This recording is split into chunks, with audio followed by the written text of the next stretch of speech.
Okay guys, my oven light went out on me, so I hope you can still see all this. I've got a medium-sized saucepan here, and this is chicken stock that I took off of my chicken where I'm making chicken salad. I'm going to use it here. I'm making potato soup, homemade potato soup and homemade cornbread. So in my pot I have 2 tablespoons of minced garlic, 2 big onions diced up in chunks. They're not, I like mine chunky. And then I've got about a half of a bundle of celery chopped up with the leaves. I like using leaves in my soup. I'm going to turn that up on high, and we're going to put this big ladle here. We're going to do a spoon of each into our vegetables. This is margarine or butter. Spoon of that. This is bacon grease. Bacon grease is life. Bacon grease is what gives everything its flavor. We're going to do a spoon of it down in with our vegetables too.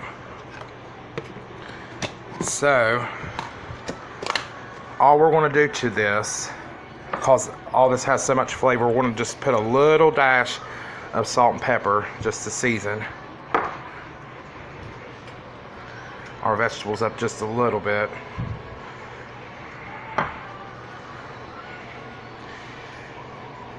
So once your fat, your bacon grease and your butter starts to incorporate in with your vegetables here, we're going to turn this down a little. We're going to turn it down on about medium low, and we're just going to let that cook and let these vegetables sweat out, and then I'll add my potatoes and the rest to it. So I'm just using plain russet potatoes in this, and I am peeling them and chunking them up fairly good sized chunks here for my soup.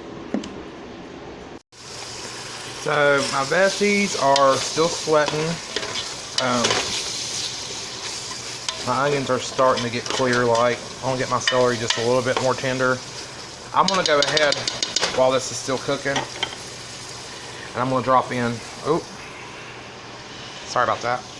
I'm going to drop in 3 bay leaves into the pot, and give it a quick stir around a little bit.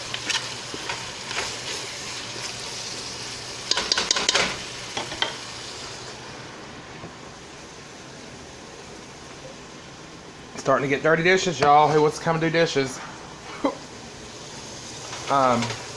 I think this is tender enough. I'm going to go ahead and add my potatoes and my stock to it. So I've got this small like colander, handheld colander. It's full of potatoes, and I've chunked them, like I said, pretty good size. I'm going to go ahead and add those in to it, and you see that brought it up to about half full. My house, my family and stuff, they like a lot of potatoes in the soup, so you do it however you want. Then I'm going to add this whole stock pot here is full of chicken stock. I'm going to add that to it too as well. And I strained that and got all the bits of chicken out that were in it. So, like I said, I've got my chicken over here cooling. I'm going to be doing a video with chicken salad too. So, I'm going to mix up some cornbread in this punch bowl. Y'all don't judge me. I use whatever I have, whatever I can get a hold of. So this, I'm going to go ahead and turn up on high till it comes to a boil. Then I'm going to turn it down onto about medium high, something like that. Medium high heat. Now, get my lid.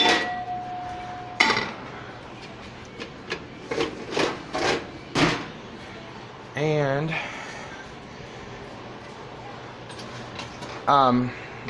I'll probably add, I think I'm going to go ahead and do that now.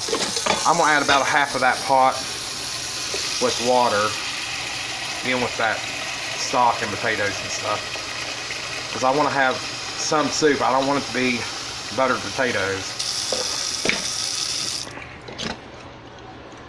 So go ahead and throw that in. I want this pretty full. I'm going to make a thickening. I'm not even going to use, yeah I am. I'll go ahead and use that. So about a half a pot of water on in there. When my potatoes and stuff gets tender, I'm gonna go ahead and add a can of condensed milk. And some people use flour to thicken their potatoes, thicken their soup up.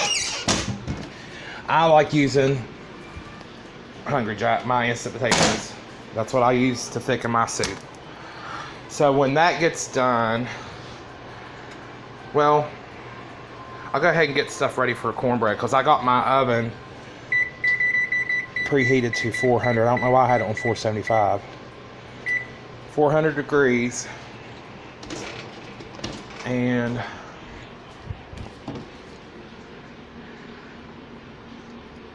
okay, I lost my train of thought. What was I after? Oh, cast iron skillet. Let me grab my skillet out of here. Sorry if I'm making y'all dizzy. I'm going to, in this skillet, I'm going to put bacon grease around the whole rim of it. And then I'll be right back and I'll show you what all I put in my cornbread. Okay guys, I'm back. Sorry, I was chewing on a piece of chicken. I eyeball my cornbread and my biscuits. I never do measure them. I make my own buttermilk if I don't have any of that. So that's what's in this glass. Is I had it setting overnight. Actually, it's been setting a couple days because I made biscuits the other day. It's just milk and vinegar. I just pour some in there and shake it up and let it set.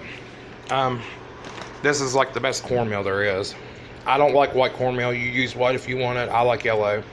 And this is plain. It's not self-rising. I use Hudson cream. And this is just granulated sugar.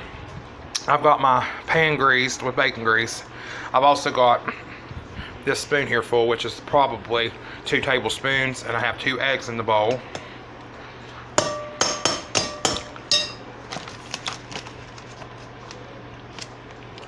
I'm gonna pour about half of this cup of buttermilk in here. That looks good. And then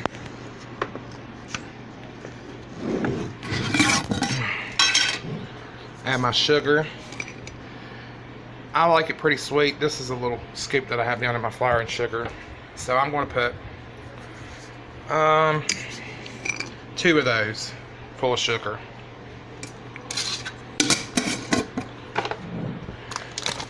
This is hard to do with one hand. I'm new to all this, doing film, doing videos, so I'm trying to do it all with one hand. So I'm just going to do, like I said, equal parts of cornmeal and your flour.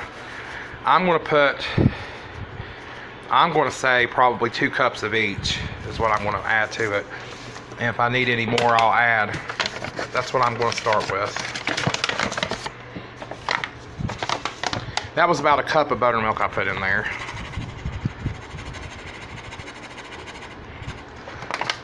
Okay, we'll see what this batter looks like after I get it mixed up here. And I'm just going to mix all this up. Actually, I think I got it too dry, so I'll add a little bit more buttermilk. I'm going to mix all this up, put it in my pan, and pop it in 400-degree oven. Watch it. It's probably going to take about 25 minutes, something like that. When it starts getting golden brown on top, then it should be done. You can check the middle with your hand. Just be careful, don't get burnt. Or you can use a toothpick or a butter knife. I'm going to have to end up using all that milk, probably. That's the part about eyeballing stuff. You never know. So that's what I'm doing here. I'm just going to mix all this up real quick, throw it in the pan, and pop it in my oven. And my potatoes are boiling. Let me turn that down on about medium. And I'm just going to crack my lid so that steam can come out. Turn the vent on. I don't want it to be no hotter than I have to be. I don't know why them kids would want soup and it's 80 degrees outside. So we'll be back here in just a second after I get this mixed up and put in. We'll check our potatoes and stuff. So while the potatoes are cooking, I went ahead and cleaned and shredded up 1 large carrot, used the cheese grater and grated that up. I'm gonna go ahead and dump it in with my potatoes.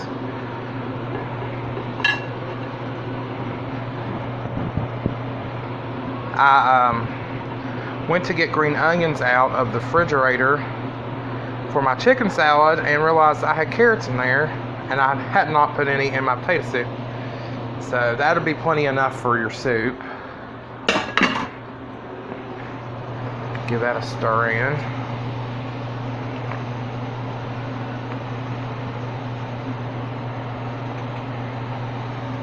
And pop your lid, crack your lid, pop it back on there, and let that boil until your potatoes are tender, and we'll get to the next step. Let's check our cornbread, see how it's doing. It's starting to raise. Okay, I'm back, and cornbread is looking good. It's done set up. Now it just needs to brown on top. Our potatoes are done, and I've done potato soup. It's almost done. They're done, they're tender and everything. So I'm gonna pour this canned milk in and get it to quit boiling on me real quick. And I turn my stovetop down on medium-low. Keep the fogging up over top of that. And what I'm going to do, I have to put the phone down while I'm doing it. I'm going to, as soon as I find it, I think it's in the dishwasher.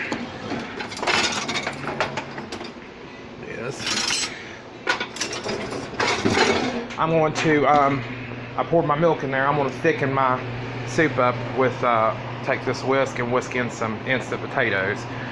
So when that gets done and the cornbread gets done, I'll be back. And here's the finished product. Here is the cornbread.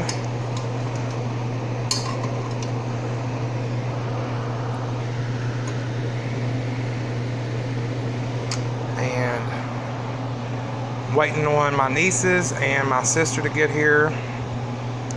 Here's potato soup. You can see it's got all kinds of chunks of, it's pretty chunky. It's got potatoes, and pretty good bit of potatoes and stuff in it. Celery and all that. I got the bowls lined up, all the mismatched spoons and bowls. And then here's some sweet onion I diced up because we like to eat raw onion in ours. I've ate it like that since I was a little kid. So there you have it. I hope that you guys like this. If you did, give me a thumbs up, like and subscribe my videos, get the ball rolling on getting me famous here, y'all. And I'll see you here in a little bit with another recipe for homemade chicken salad. Have a good evening.